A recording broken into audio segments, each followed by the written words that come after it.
अगर आप हाईवे पर टोल टैक्स देने से परेशान हैं तो आपके लिए एक बड़ी खबर है।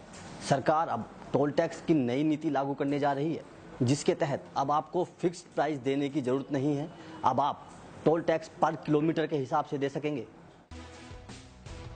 जो लोग टोल टैक्स से परेशान हैं और हाईवे पर टोल टैक्स देने से परहेज करते हैं, उनके लिए बड़ी खबर आई है, क्योंकि सरकार अब टोल टैक्स को लेकर नई पॉलिसी बनाने की तैयारी कर रही है।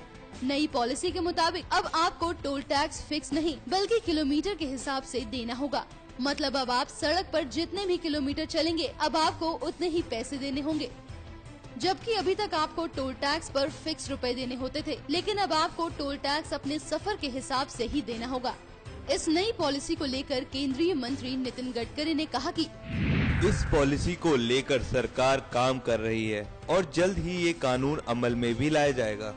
आपको बता दें कि अभी फिलहाल टोल टैक्स पर आपको 1 किलोमीटर के लिए 5 रुपए देने होते हैं, लेकिन अब नई पॉलिसी के तहत नए रेट पर विचार किया जा रहा है, जिसके बाद अब आप जितने किलोमीटर चलेंगे अब आपको उतने ही पैसे देने होंगे।